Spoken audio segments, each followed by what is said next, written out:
Welcome to episode number 42 of the Phillies Fan Podcast. I'm your host, Jaden Harper. So, the Phillies coming off of a West Coast road trip going 4-2 against the Padres and the Dodgers, and we're going to talk about that in a second. But before we get started, I remind you to make sure to like and subscribe if you like what you're seeing. We have podcasts every single week on the Phillies and around Major League Baseball with Around the Bases. That will be coming out this week on Thursday, as well as something new I'm starting. I do have a Substack, and I'm going to start posting weekly articles on Saturdays, or I call it Substack Saturdays. So check it out. It will be the link in the description. Also, as well on my Instagram page, that will also be linked below. So make sure to check that out. This week we're talking about the salary cap, CVA, all that stuff that we won't be able to have a chance to talk about in this episode, as well as Around the Bases on Thursday. So make sure to check that out, as that will be going live for the first time on Saturday. But let's get started now with today's show about the Phillies. This is episode 42. And like I said, the Phillies coming off of a 6 game road trip out on the West Coast, three against the Padres, three against the Dodgers.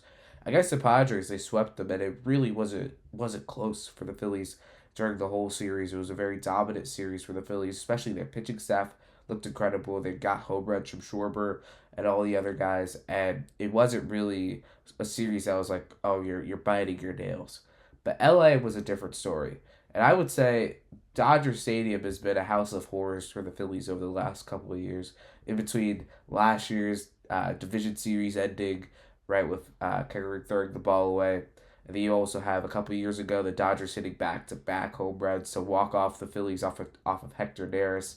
And just a lot of bad things have happened for the Phillies in Dodger Stadium. You had that walk-off home run for Max Muncy against Craig Kimbrell a couple years ago.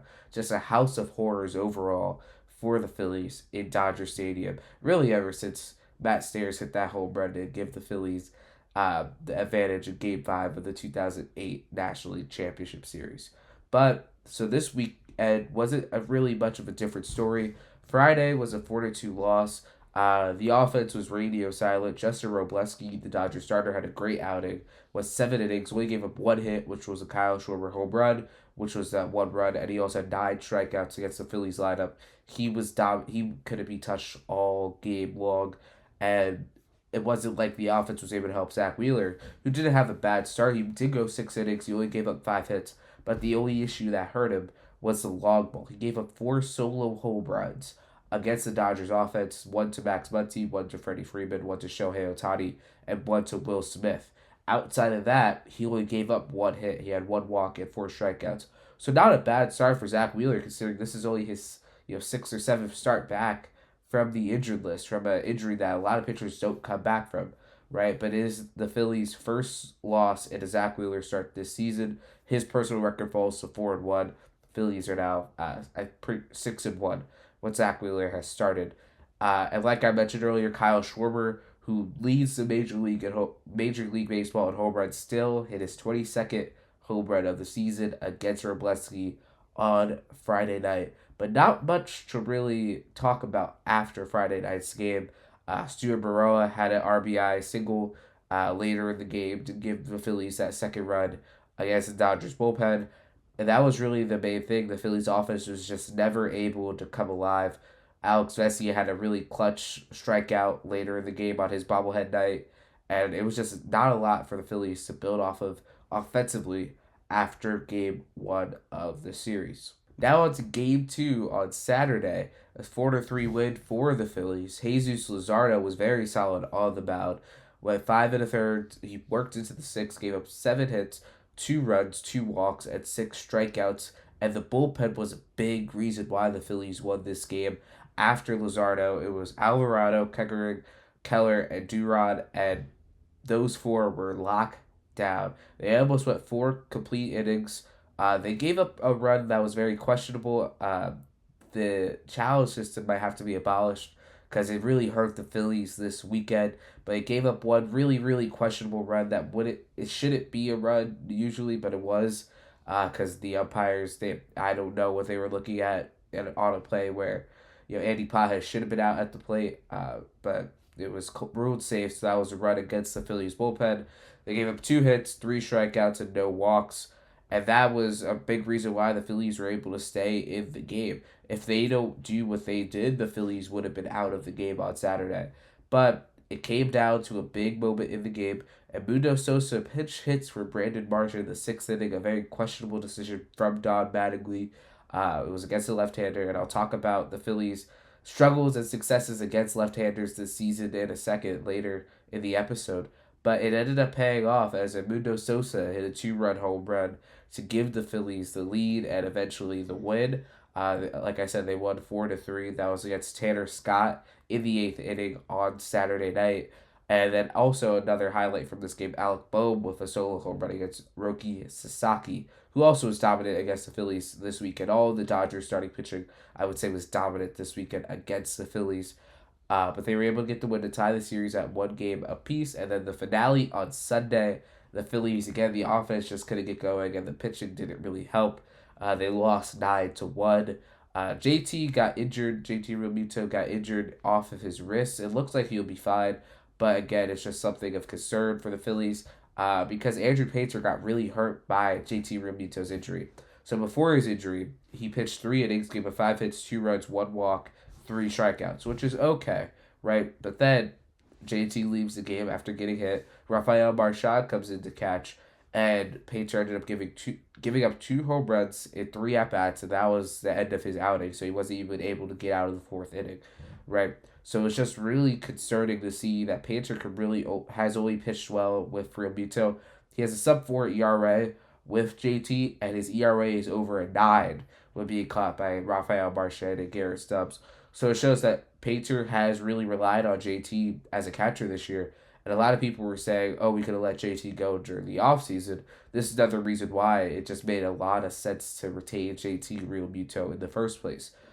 His offensive stats are down for past years, but when you look at his value to the pitching staff, it's you can't value it. He's so valuable to the team that his defense makes up for his offense every day of the week. As a big reason why the Phillies decided to keep him, but it is a concern seeing that Painter struggled so much with Marchand and has struggled so much this season without Realmuto. Another thing from Sunday's loss is that the offense was dead again. They only scored 1 run, which was a Bryson Stott ninth inning home run when the Phillies were already down by 9. So it's just a really concerning thing to see during the series, especially the Phillies offense was not really there. And the offense is one of the biggest highlights, I would say, of this team. One of the best, sticking points of this team is how good the offense is. And now they were able to score that many runs against the Dodgers. And it's just a really concerning fact to look at it. And when you look at who they faced all year, they do struggle to score runs. And we'll talk about the offense again in a second because it has been a really big concern, and it's something that the Phillies really have to change up if they're going to try to win more games this season. The Phillies also did not have an answer for Yoshinobu Yamamoto. He went 5 innings, so he gave up 4 hits, 2 walks, no runs, had 10 strikeouts. And then the Dodgers have also been really hot. They've won 14 out of their last 18 games. They're first place in the National League Central. So again, for the Phillies, if they want to get back to the World Series, if they want to make a run in the postseason, it's most likely looking like they're going to have to go through the Dodgers again. Last year, they played the Dodgers in the NLDS. Obviously, it did not go their way. So they're going to have to win games against the Dodgers to get to their end goal. So it starts, when you play them in the regular season, if you get that advantage. They've been pretty good against them in the regular season. Last year, they won the division in Dodger Stadium. And then in Philadelphia, they dominated them as well.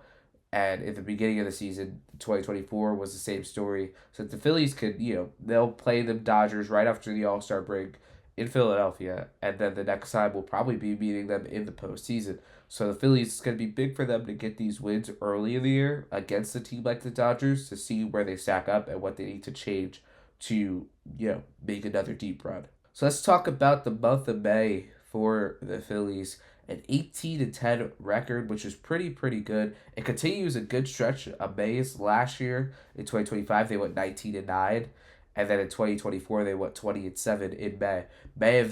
Over these last 3 seasons, May has so far been their best month, and it continues a really good streak of baseball by the Phillies. Even though they lost 2 out of 3 this weekend, right? It continues a pretty good stretch of baseball for the Phillies. They are 21-10 under Don Mattingly. He's now managed 31 games for the Phillies, and this month of May was helped the Phillies get back into the playoff picture. They climbed back over 500. They're 30-29, and they're back right into the wild card race. Going into the month of May, they were all the way at the bottom. They were 12-19.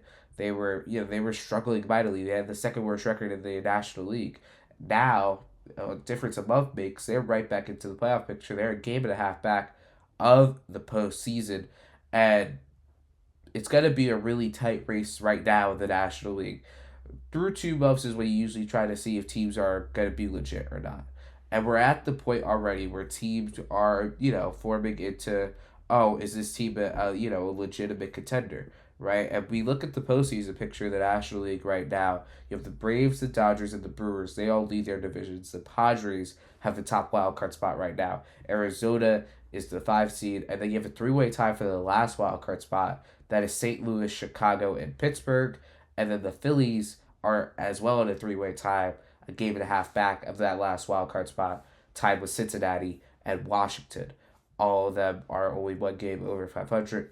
So it's just been a really close race right now where one win, one loss can change everything. But the Phillies, the big thing for them is how much they still have to play against these teams in this picture. You have the Pirates. They have the season series right now. If they win 2 games when they play them in Philadelphia at the end of the month of June into July, if they win one of those games, they win the season series against Pittsburgh because they swept them in Pittsburgh a couple weekends ago. But they did lose 6 out of their 7 games against Chicago. That season series is over. They lost 2 out of 3 against Arizona at home, so they go down to Arizona for a 3-game series from the 31st to the 2nd from August into September. They lost 2 out of 3 to Cincinnati at home, but they go to Cincinnati right before the All-Star break. They swept the Padres in San Diego, and now this week they play them at home for a 3-game series. That's a big tiebreaker right there. They've won 2 out of 3 against the Nationals. They have 10 more matchups this season. It is a division rival, so you play them at home again and then twice more on the road. They haven't faced St. Louis yet, right? That's a 2-week span in August. They go to St. Louis for a weekday series, and then they come back to Philadelphia for a weekend series. But the biggest concern for the Phillies against these postseason teams, they're 14-20 against teams over 500. And if you take out the sweeping at San Diego, they're 11-20 against teams over 500. And you're going to have to win these games against these teams over 500 if you're going to make a run in the postseason, right? Because you're going to have to beat these teams in the postseason. And to get in, because you want to have tiebreakers, especially with it being so close. Right now, the Phillies wouldn't be in the postseason. Even if they kept moving up, they don't have a tiebreaker over Arizona, they don't have a tiebreaker over Cincinnati, and they don't have a tiebreaker over Chicago. So those are 3 teams right there who could already be in the picture over you, and then you're out of luck, right? So the biggest thing for the Phillies is that they got to win these, especially these series against Arizona or Cincinnati, considering you have a chance to take the tiebreaker or at least split the season series with these teams after losing at home. Those are going to be the biggest series that the Phillies are going to play down the stretch because these teams are most likely going to still be in the picture. Like I said, you're through May.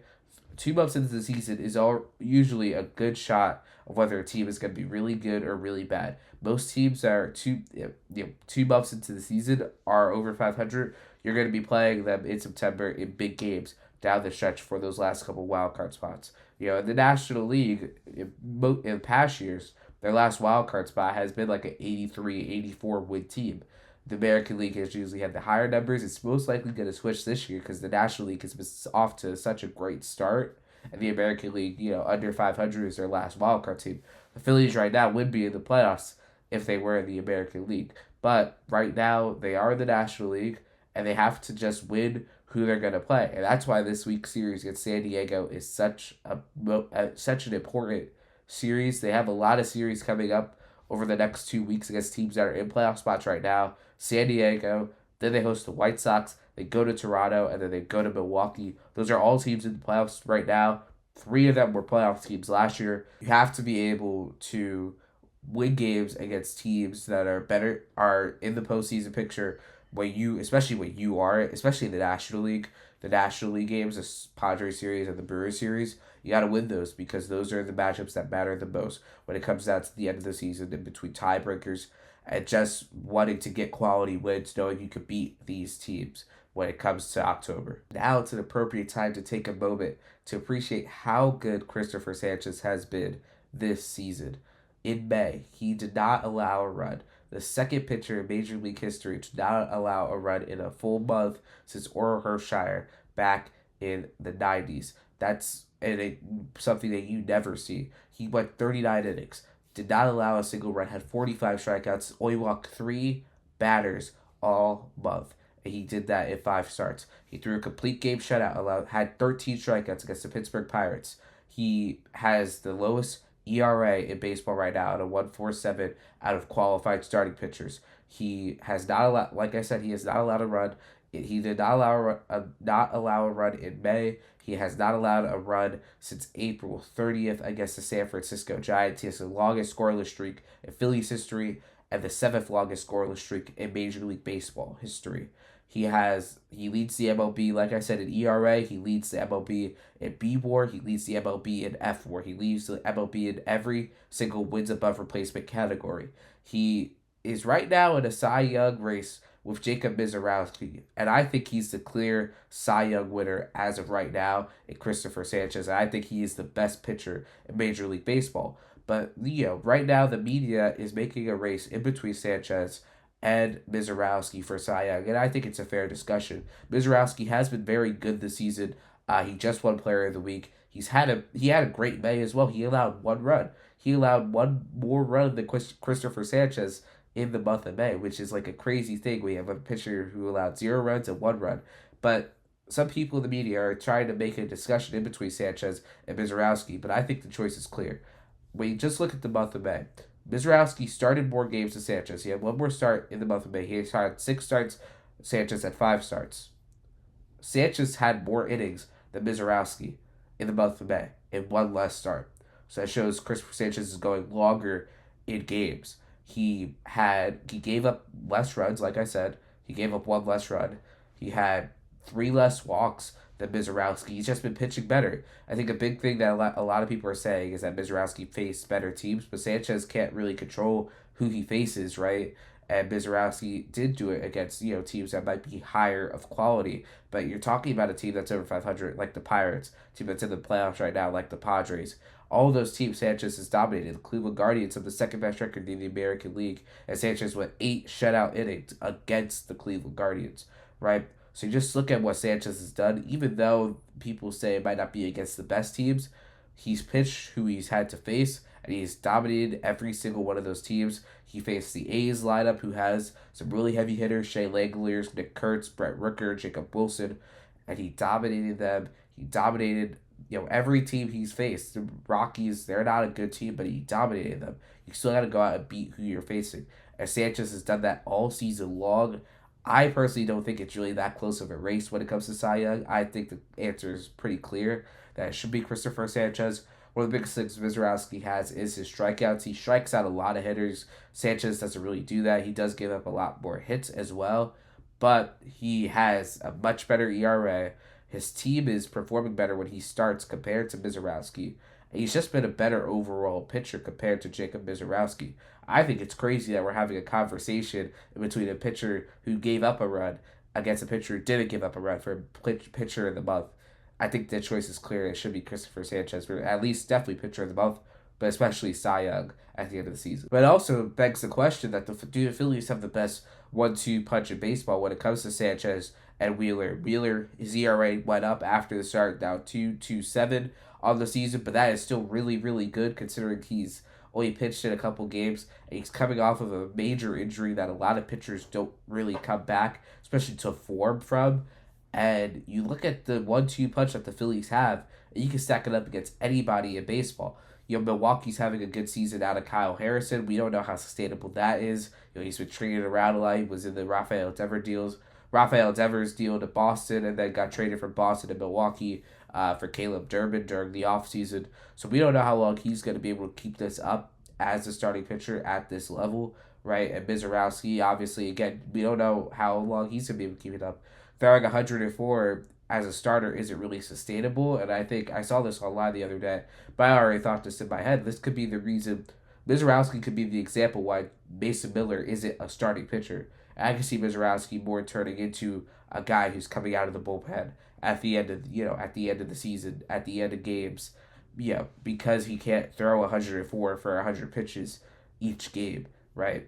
But I would say right now, when you look at all the pitching staffs around baseball, it's gonna be hard to put a number one and number two up against Cristopher Sanchez and Zach Wheeler with how both of them have pitched this season. Wheeler was second in Cy Young voting in 2024. You have Sanchez, who's second in Cy Young voting in 2025. And both of them have a really good case to win Cy Young in 2026. Christopher Sanchez should be the Cy Young winner in 2026, but Zach Wheeler is also right there. He's still on pace to match Corbin Burns in starts from his 2021 Cy Young Award season, where Zach Wheeler finished with the same amount of first place votes. And Burns had, all right, he's going to bash Burns start wise. He's going to have a better ERA than Corbin Burns. Obviously, it's a different, group of pitchers from when, the 2021 season. But if President plays into a factor and Sanchez isn't at the front, I think you can have a really clear case for Zach Wheeler being the Cy Young Award winner this season. Now let's go on to the offense. And I would say there's a lot of concern right now for the Phillies offense. They struggled this past week in LA. Right now they have the second worst average in Major League Baseball, the second worst batting average, the worst on-base percentage, and the third worst OPS in all of baseball. They've had 2.5 runs per game since May 19th, which is tied for the fewest in baseball. And they've particularly struggled against left-handed pitching, and it's been mostly the right-handers who have struggled. The three best Phillies hitters against lefties on the mound have been Bryson Stott, Brandon Marsh, and Kyle Schwarber. For Stott and Marsh, their at-bats are more limited, but Schwarber's in there every day. And those three are the best hitters right now against lefties, which is like it feels like that shouldn't be right. And you look at who the righties for the Phillies, Sosa's has the highest average. He has a 250. Garcia has the highest OPS at a 751. But you look at everybody else. You look at Trey Turner, a 183 average, a 284 on base, a 254 slugging, a 538 OPS. And you compare that to his 2025 numbers. He had a 323 average against left-handers in 2025. He had an 836 OPS against left-handers in 2025. He was better against left-handers than right-handers in 2025. The opposite has been for 2026. And it's really rare to see righties struggle so much against left-handed pitching. Usually the righties are able to see the ball better against left-handers. And the Phillies, that has just not been the case this season. All 5 of their normal guys in the lineup against lefties have struggled against left-handed hitters. And it's been a major part of concern. Can we look at a lot of lefties in the National League and just in baseball in general, but especially the National League on contending teams? Can you see a guy like Chris Sale? The Phillies have already faced him twice and they've lost both times. Shunan Managa's having a good year. The Phillies have already faced him twice. They've lost both of those. You have Kyle Harris. The Phillies haven't seen Milwaukee yet. They haven't seen Kyle Harrison yet. Matthew Liberatore, same case. They haven't played St. Louis yet. They haven't seen him yet. But both of those teams are still really good teams. You have Martin Perez in Atlanta. The Phillies already had lost a game to him. He probably won't be in the rotation for long, especially into the postseason. Phillies have already lost the game to Martin Perez. Matthew Boyd is currently injured, but the Phillies lost the game to him. Blake Snell is currently injured, but the Phillies haven't faced him yet, but they struggled against him in last year's division series. Eduardo Rodriguez is having a really good season in Arizona. The Phillies haven't faced him yet, but again, he's dominating on the mound, and Arizona's a team primed for the postseason. You have a guy like Justin Robleski. The Phillies just got dominated by him on Friday night. You have Robbie Ray. The Phillies haven't faced him yet. Actually, they did, and they won against Robbie Ray. But the question is, he will most likely be getting traded before the year is over. So where does he go? And if the Phillies run into him, could that be another potential issue? You have a guy like Andrew Abbott. The Phillies lost him a couple weeks ago when they played the Reds. And even in the American League, right, the Phillies lost to Parker Messick on the mound in Philadelphia. So that's just been a really big concern when it comes to facing lefties. They have not had any type of success against lefties. They have lost a lot of games against left-handed starters, and it's a big area for concern for the Phillies, right? They faced Mackenzie Gore at the beginning of the season. They lost that right? So you just look at that. That's probably the biggest area of concern for the offense.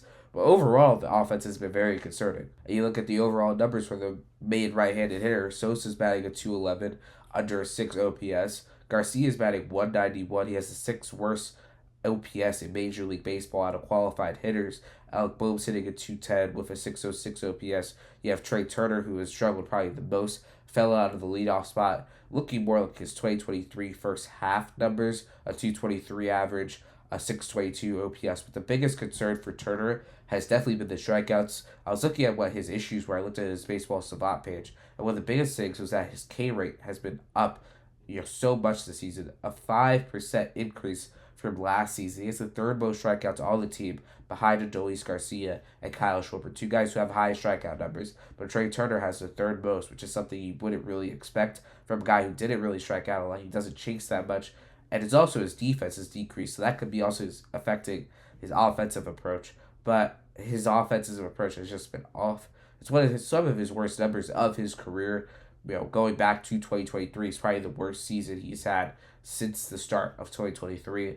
Will he turn it around? Probably, but it's just really concerning. And then another guy is JT Realmuto. He has a 220 average, 595 OPS, and that again just doesn't cut it, right? Because when you look at the numbers overall, only 3 hitters on the Phillies have a 700 OPS or higher. 700 is league average. Harper, Schwarber, and Marsh all have over 700. Only 2 hitters have an average over 250. That means everybody else on the team is going worse than at least 1 for 4 in every single game or over the course of the season. And that is only Harper and Marsh. Only 3 hitters have an on-base percentage over 300. That means but the rest of the team is not getting out of 10 at-bats. They're not getting on at least 3 times on base. Harper, Schwarber, and Marsh are the only 3 hitters. But Justin Crawford does have a number very close to it. He's at 297. Right, only 3 hitters have a slugging percentage over 450. That's Harper, Schwarber, and Marsh. Harper, Schwarber, Marsh have been the 3 best hitters on the Phillies this season, but they just haven't had the support that they need to have the offense clicking at the same time, which again is a big concern. But again, at the same time, it's like, okay, they're winning games right now. They have 30 wins with an offense that has been lackluster at best. Imagine when the offense starts clicking. How good can this team be? Because they have a lot of season left to go, right? We're starting June tonight against the Padres, and then you have June, July, August, and September. So you have 4 more months of this regular season. And if the offense could start clicking, especially if they all start clicking at the same time, the Phillies could definitely go on a deep run, during the regular season, get back even into the division race that Atlanta's been running away with, but especially get into one of those top wildcard spots. Because again, you look at it 2022 and 2023. 2022, this is around the time they fired Joe Girardi, hired Rob Thompson, that went on their run. And same thing in 2023. They were down in the dumps, had the worst record in the division, came back, made it to the National League Championship Series, was 1 game away from the World Series. So you look at those seasons, you're already on a better pace than those seasons. You're on a worse pace from the last 2, but maybe the middle ground is where you need to be to get to the ultimate goal. All right, it's time for the road ahead. Series preview this week against the San Diego Padres. They come into town for a 3-game series. Nick Castellanos makes his return to Philadelphia for the first time since the National League Division Series and him being cut from the Philadelphia Phillies this offseason. And he has had a very interesting career in Philadelphia, signed after the lockout in 2022, had his really big moments, especially in 2023, was probably his best season as a Philly, was an all-star, had his big series against the Braves in the division series, back-to-back games with multi-home runs, right? You have his walk-off against the Mets in 2024 at LDS, and he had a lot of big moments in Philadelphia.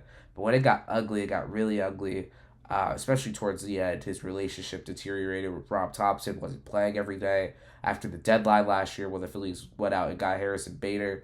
So it's just a very interesting relationship that Castellanos had with the Philadelphia Phillies. This season he has been the best with San Diego. But I'm interested if he's going to get cheered or booed in his first at-bat, which most likely will be tonight. I will be very interested to see what type of reaction he will get from the fans.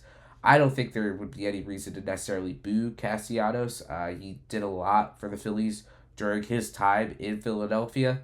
But the reaction will be very interesting, especially, I wonder if he'll even get a tribute video, right? It'll be a very interesting reaction and just homecoming for Nick Castellanos as he returns to Philadelphia for the first time. So tonight, the Phillies are playing against San Diego to open up the series. Aaron Nola is on the mound for the Phillies, right off of the paternity list against Randy Vasquez for the San Diego Padres, a rematch of last week's Tuesday matchup, as well as today is Lou Gehrig Day, and the game will be nationally televised on TBS.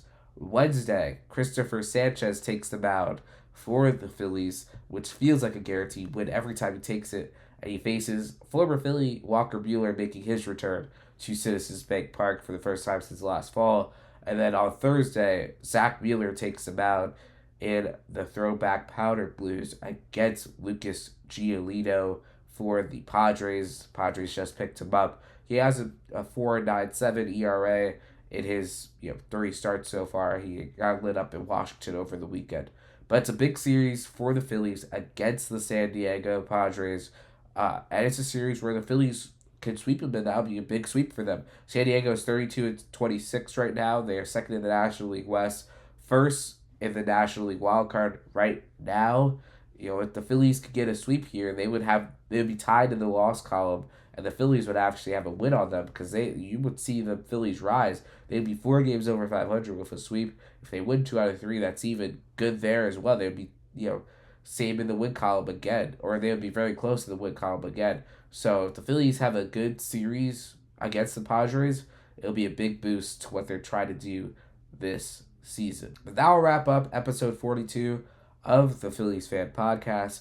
Okay, we'll be back later in the week with another one before the White Sox series, as well as we'll be back on Thursday for Around the Bases. We'll do an all-star team preview that comes out on Thursday, and then Saturday, first Substack Saturday, talk about the CBA, the salary cap, how it will affect teams, the new offers, and everything that has happened in there, whether we're going to have baseball in 2027 or not. We'll see about that. But that'll wrap this episode up, episode 42. Thank you for watching. I'm Jaden Harper, and I'll see you in the next one.